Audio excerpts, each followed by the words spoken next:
Hi everybody. So I've had a lot of questions about pelvic floor tightness or hypertonic muscles in the pelvic floor. Oftentimes what this causes is it can cause incontinence because it's the bladder is actually getting too much pressure from our pelvic floor. It can cause low back pain, stiffness, and pain around the hips, painful intercourse. So a lot of issues, unfortunately. How we can relax it. A few tips throughout the day. Try to prevent crossing your legs when you're sitting in the car, which is really tough to not be stressed sitting in traffic, especially if you're in the Boston area. But trying to really focus on letting the pelvic floor kind of drop. And you're gonna feel that pressure or lack of pressure between your hip bones. So a lot of times, even like we're thinking right now when I'm talking, I'm actually kind of creating some pressure because my diaphragm's coming in. But again, when you're sitting, you just kind of want to let it relax. Let that belly just drop. That's going to help release these muscles in our pelvic floor. A few other options that you can do.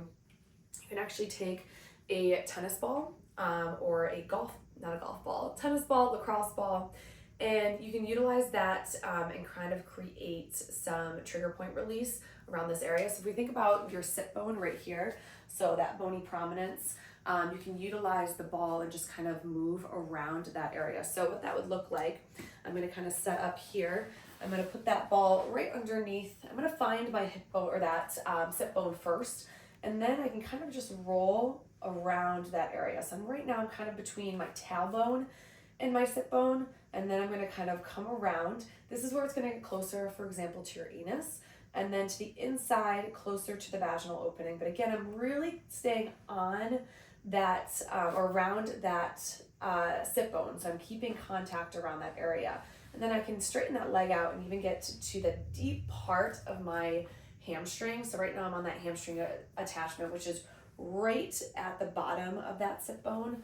And again, I can kind of scoot around. And if you find a tender area, you're just gonna hold that position and just kind of breathe through it, work your way back around.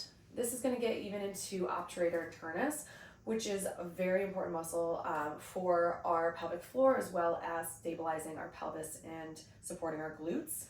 And again, you can kind of just work your way a little bit deeper. Right now I'm on my piriformis, which is a little bit more to the side of my sit bone.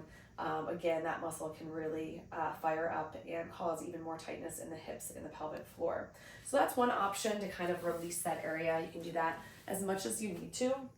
Another great option is getting some biofeedback. So I like to use a plyo ball. This is a 9-inch one. I also have a 7-inch one. Both of them work great. So you can take a seat on the ball. And again, you're kind of finding that perineum region. So between the anus and the vaginal opening, right in here. This right here is going to kind of push up into that area to give you some biofeedback, to give you awareness of like what that sensation is. So in this position, you're kind of coming into a yogi squat. You can also bring it back to a wall so you can kind of have a little stability and not feel like you're forcing those legs open or leaning too far forward. You can kind of keep that back flat. I like to come off the wall. I just feel it a little bit more and I can kind of lean into it. But again, whatever is comfortable for you. So in an inhale, you're going to kind of lift up. You're going to fill that diaphragm. You're kind of lifting off the ball a little bit. Exhale, I want you to think about like bearing down as if you might be constipated, you're trying to push out. You're going to gently push that perineum area, that pelvic floor, away from you. So pushing that into the ball. So as we inhale, we lift. Exhale, kind of push away into the ball. The resistance of the ball is sitting right there against it. Inhale. Exhale, pushing away. What that little push is doing is actually helping you kind of stretch and flare out this region. So it's a nice little gentle stretch and a reminder to your brain of what it's supposed to feel like when you kind of lift and contract and what it feels like when you release. Again, when you go to the bathroom, you shouldn't be bearing down, even when you're like peeing or having a bowel movement. It shouldn't be feeling forceful. Again, this is more focused on that kind of stretch feeling. So it should be relaxed when you're going to the bathroom, just like when you're giving birth, it should be relaxed and able to stretch. The pelvic floor is really mainly there to help support our pelvic floor organs. It's not meant to be tight. It's not meant to cause that kind of tension. So again, inhale, kind of lift up. Exhale, gently push away. So that's a great one to kind of retrain that area and create some stretch in that region and hopefully release some of the pressure. Another one on all fours in quadruped position, we're gonna do some twerking, some pelvic tilts. So just focusing on moving the pelvis, not the rest of the body. So notice if you think of like a cat-cow, I'm not moving the rest of my spine, I'm just moving at my pelvis. And this can take a lot of practice. I've twerked quite a bit as a pelvic floor specialist. So again, you're gonna think about exhaling, you're gonna actually kind of pull those hip bones up. Inhale, release, fill that belly up, fill that diaphragm up.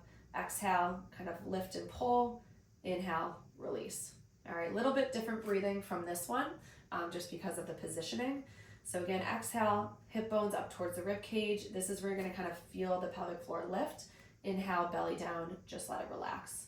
All right, so if we bring in what's called the blueberry mechanism here, if you've ever been to pelvic floor PT, you might have heard this. You're gonna think about picking up a blueberry with either your anus or vaginal opening. So when I exhale and I pull my hip bones up towards my rib cage, I'm gonna pick that blueberry up. And then when I inhale, dropping my belly down, I'm gonna drop that blueberry down, all right? Or if you think of like the pelvic floor as a bowl. So in this position, I'm gonna think about pulling my hip bones right here. I'm gonna think about pulling those hip bones up. I'm scooping the blueberries up. I'm holding them in my bowl.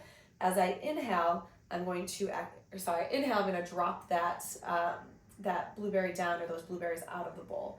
Exhale, pull those blueberries up. Inhale, drop them down. So if we think, again, that's our little bowl. It's holding the blueberries, it's dropping the blueberries, holding the blueberries, dropping the blueberries. So that's another way you can think about it. But these are some these mechanisms to kind of help that pelvic floor retrain it to contract and relax when it needs to, but also just allow it to relax. We hold a lot of tension, stress, anxiety, just life in general. So that's a really good option if you're dealing with any of those symptoms: low back pain, pelvic floor pain, pain with intercourse, just general tightness.